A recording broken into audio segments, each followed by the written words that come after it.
Et cette parole de Jésus sur la croix. Jésus a prononcé cette parole lorsqu'il était sur la croix. Chacune de ces paroles ont marqué l'histoire de l'Église et la foi de milliers de personnes au cours des siècles. Arrêtez-vous pour les méditer, et voyez de quelle nature était fait celui qui a changé la face du monde. Un air parole, Luc 23h34. Père, pardonne-leur car ils ne savent ce qu'ils font. Une prière à son Père pour ceux qui l'ont crucifié. Quand nous sommes face à des personnes qui ne nous aiment pas ou qui nous font souffrir, saurions-nous prier pour eux et leur pardonner?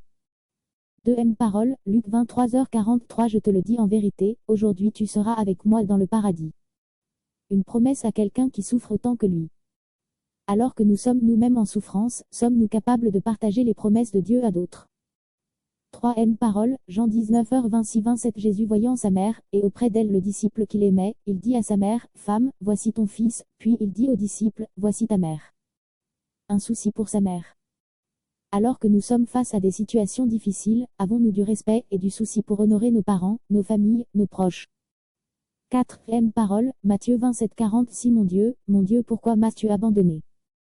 Le cri d'angoisse de Jésus alors qu'il est en train de porter le péché du monde, et que Dieu a détourné son regard de lui. Jésus est seul.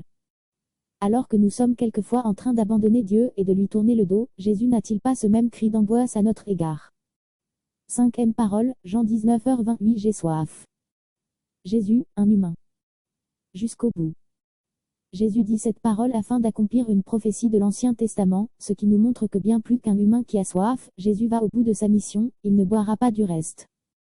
6 Parole, Jean 19h30. Tout est accompli. Un cri de victoire. Si nous nous arrêtons un instant pour penser à tout ce qui s'est passé pour que Jésus arrive à ce cri de victoire, cela donne le tournis, pourtant il est allé jusqu'au bout. Par amour, sommes-nous capables d'évaluer l'importance de cette phrase?